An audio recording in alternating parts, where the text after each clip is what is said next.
Bienvenue sous les jupes des romances, le podcast décomplexé sur le genre littéraire de la romance. Cette semaine, j'ai envie de te parler des grandes catégories et sous-genres littéraires de la romance.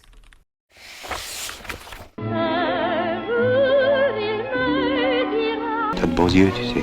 Forte, vous me combattiez, faible, vous me méprisiez. Il dépendra donc jamais celui-là? Et oui, si on parlait des genres littéraires au sein de la romance. On commence par aborder les âges du genre littéraire qu'est la romance, c'est-à-dire plus précisément ceux des protagonistes, mais aussi de la cible. J'en ai identifié 3 principaux dans le genre littéraire qu'est la romance. D'abord, il y a la romance adulte. Elle met en scène des personnages qui sont déjà dans l'âge adulte et qui ont en moyenne de 25 à 40 ans, voire plus. Leurs préoccupations sont liées à leur travail, leur famille et leur vie sociale. Ils sont installés dans leur vie, ils peuvent être divorcés, séparés, en bref, avoir déjà une expérience amoureuse et une expérience tout court qui peut avoir des conséquences importantes sur le moment présent. C'est le type de romance qui existe depuis que la romance existe. Ce qui est logique parce que, historiquement, la littérature a longtemps été destinée à des adultes. Les littératures jeunesse et young adult sont encore très jeunes dans l'histoire de la littérature.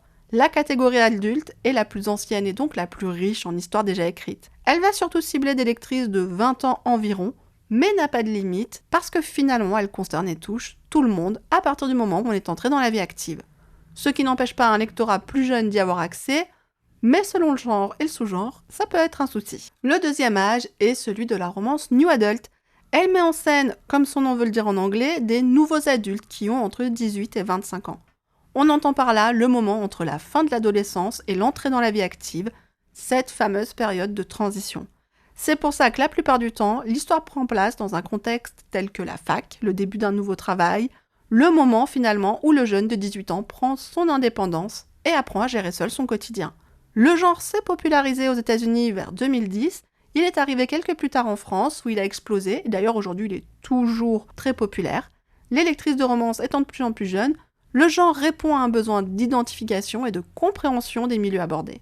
Cette romance va impliquer des scènes de sexe qui ne sont pas obligatoires mais très souvent présentes, puisque la sexualité fait partie des prises d'indépendance quand on a quitté le nid familial. On évoque aussi dans le new adult beaucoup de thématiques de découverte et d'apprentissage. C'est le moment où les protagonistes vont envisager leur futur, poser les bases de leur vie d'adulte et laisser peu à peu l'insouciance derrière eux pour aller vers les responsabilités auxquels tous les adultes font face, comme déclarer ses impôts, sans pour autant devoir 100% les gérer parce qu'ils sont justement dans une transition. Le new adult, c'est une parenthèse entre 2 étapes capitales de la vie, où on décide qui on sera, mais en attendant, on profite encore de cette période des études ou du petit boulot alimentaire avant de réaliser son rêve, ou alors on est en train de le réaliser. Et enfin, il y a la romance young adult, qui s'adresse pour sa part aux adolescents, et son appellation signifie d'ailleurs jeunes adultes. On est ici avec des adolescents qui ont pas moins de 16 ans, puisqu'en dessous, on retombe dans la littérature jeunesse. La romance young adult est codifiée sur le même schéma que la new adult, dans la mesure où l'adolescence est elle aussi une période charnière de la vie, où on n'est plus un enfant, mais pas encore un adulte. Il y a des problématiques qui sont propres à ce genre et qui intéressent les jeunes de cet âge. La drogue, le sexe, les amis, la famille et bien sûr l'amour. Ce genre littéraire est plus complexe à écrire, en tout cas c'est mon avis, car il faut faire très attention à la façon dont on va raconter l'histoire, du fait qu'elle a une portée pédagogique, qu'on le veuille ou non, et ça peut avoir un impact sur le lectorat adolescent.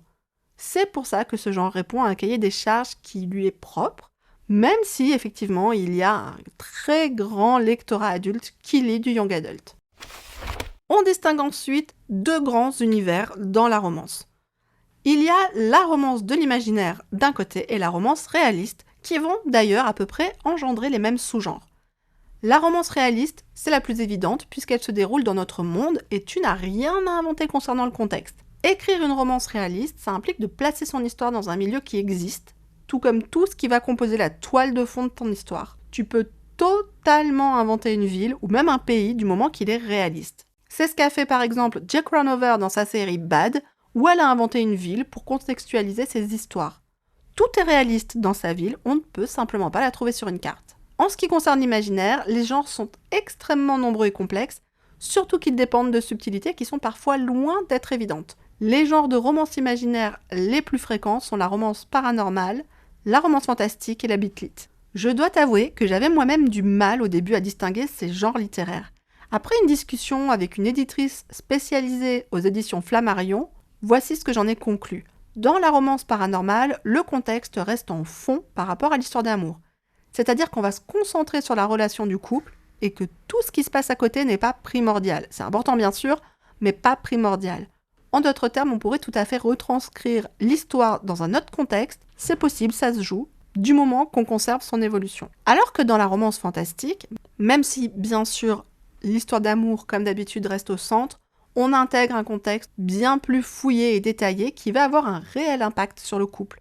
La différence avec la romance paranormale réside donc dans les descriptions, l'incidence des éléments magiques sur la romance, mais aussi les scènes sensuelles qui sont bien moins nombreuses en fantastique qu'en paranormal. Quant à la Beatlit, elle est spécialisée dans les créatures à crocs, comme les vampires ou les métamorphes, et souvent il s'agit d'ailleurs d'une relation entre une humaine et un vampire, ou un humain et une vampire, ou entre une humaine ou un humain et un ou une métamorphe. Mais finalement, toutes les déclinaisons sont possibles. C'est un genre de romance qui est spécialement sexy et qui a eu un énorme succès à peu près vers 2008-2012 en France. Elle s'est essoufflée depuis, mais il reste encore un lectorat friand et présent.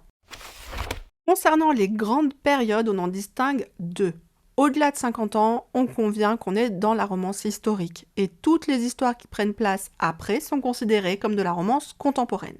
La romance contemporaine se situe dans notre temps, à notre époque, et chaque romance contemporaine s'attarde sur des thématiques de son temps.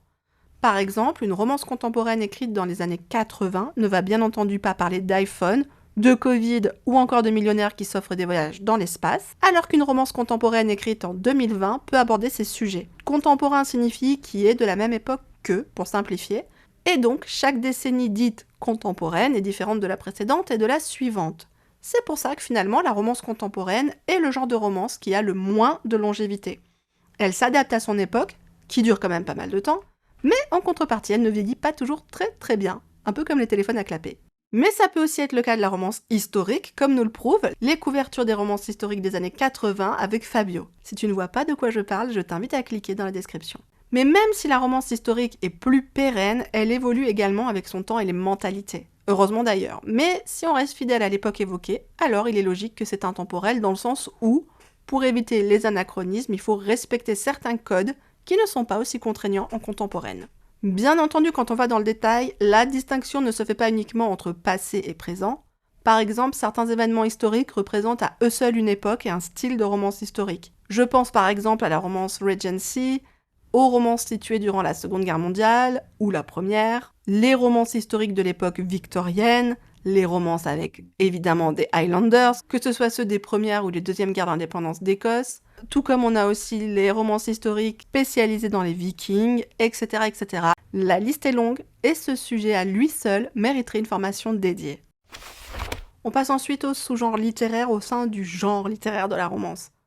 On commence avec la plus courante qui est la romance tranche de vie, qu'on appelle souvent romance contemporaine du coup. Elle présente des moments pivots dans la vie des protagonistes, aborde des thématiques du quotidien, et si c'est bien entendu un prérequis pour la romance en général, les héros portent particulièrement l'histoire dans ce sous-genre. La sweet romance, elle, ne contient pas de scènes de sexe explicites.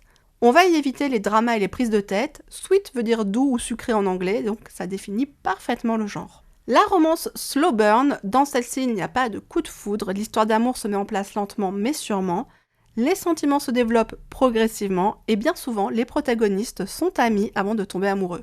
Ça marche aussi s'ils sont ennemis d'ailleurs. Comme veut le dire slow, lent en anglais, on prend le temps. Les émotions sont importantes dans toutes les romances, je ne dirai jamais le contraire, mais dans celle-ci, on apporte un soin particulier au développement des sentiments, parce qu'il est justement très lent. La comédie romantique. Pour ce genre, l'héroïne est au centre de l'histoire, plus que le couple, même si le propos principal reste l'histoire d'amour évidemment, et que ce genre demande une fin heureuse. Le ton se veut léger, et on va aborder le contexte social, familial et professionnel du personnage principal, en plus de l'histoire d'amour.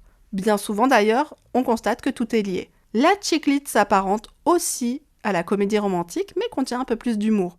La distinction reste subtile entre les deux, et elle se situe aussi sur la fin, où on attend en rom-com que le héros ou l'héroïne offre une grande preuve d'amour à l'autre. En dehors de ce détail, parce qu'il peut aussi se trouver dans la chick lit, j'ai quand même tendance à les mettre dans le même panier.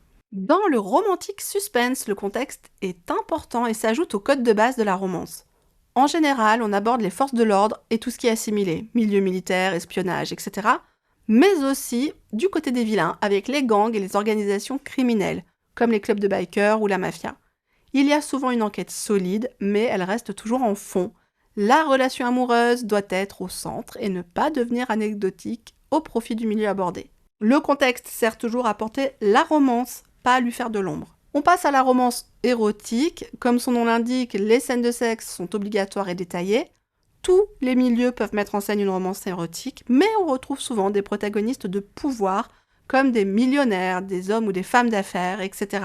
Le sexe peut être soft, vanille, et il est possible également d'y aborder d'autres pratiques moins généralisées. L'important, finalement, est que dans l'érotique, les scènes de sexe sont bien souvent plus mises en avant que le contexte et l'intrigue. On termine les sous-genres, en tout cas les grands sous-genres, avec le cas de la dark romance. On se pose souvent la question de savoir si on peut ou non ranger ce genre dans la romance. Pour ma part, ça n'engage que moi, mais la réponse est non. Ce genre littéraire n'implique pas une fin heureuse et c'est une des deux conditions de base, comme on l'a vu et comme je le répète très souvent. La relation amoureuse est très souvent assimilée à un syndrome de Stockholm dans la dark romance. Des violences sexuelles et ou psychologiques entre les protagonistes sont racontées, et le sexe y est la plupart du temps aussi important que dans la romance érotique. D'ailleurs, il existe aussi l'appellation dark erotica, qui peut être la dark romance ou un genre à part, selon les avis. En toute logique, on ne peut pas combiner les trois catégories que sont la romance adulte, new adult et young adult. Et si on veut à tout prix le faire, on peut éventuellement alterner deux histoires, même si je trouve ça périlleux. Et surtout, tu aurais beaucoup de mal à la vendre.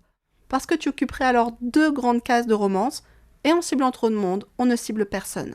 J'ai eu le cas avec ma romance young adult On comptera les étoiles, qui a eu une couverture young adult, un résumé young adult, un titre qui sonne young adult, mais a été présentée à beaucoup de libraires comme une romance adulte, parce que j'avais déjà écrit des romances adultes. Résultat, on n'a pas autant touché le lectorat adolescent que j'aurais voulu. Tout ça parce que ma romance a été marketée sur deux cases et pas sur un seul genre littéraire.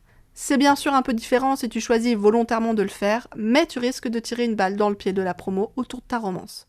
En revanche, tu peux bien entendu combiner avec les autres catégories et sous-genres sans souci, à l'exception bien sûr du young adult et de l'érotique pur. Ça serait franchement glauque. Pour la romance imaginaire et la romance réaliste, c'est plus complexe parce qu'il existe des tas et des tas de sous-genres à l'imaginaire. Le fantastique, par exemple, est l'intrusion de la magie dans un monde réaliste, le nôtre. Il allie les deux genres avec ses propres codes. De la même façon, la romance paranormale implique souvent la collision des deux univers. Mais on part du principe que s'il y a de la magie, des créatures autres qu'humaines, etc., alors, même si c'est ancré dans notre monde, on est dans de l'imaginaire. Quant à mixer avec les autres catégories et les sous-genres littéraires de la romance, c'est bien sûr possible, aucune ou presque ne sont incompatibles. On va pouvoir trouver des romances slow burn imaginaires historiques par exemple, ou un romantique suspense new adult, etc.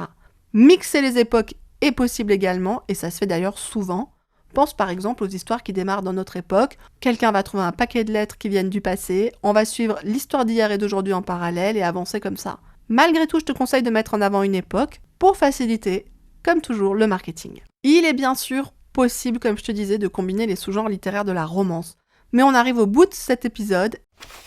C'était Florana et j'espère que cet épisode t'a plu. Cette émission est entièrement autoproduite par mes soins. Tu peux retrouver le lien de toutes les ressources citées dans la description de l'épisode. Et pour soutenir mon travail, abonne-toi, mets des étoiles et du love. Merci!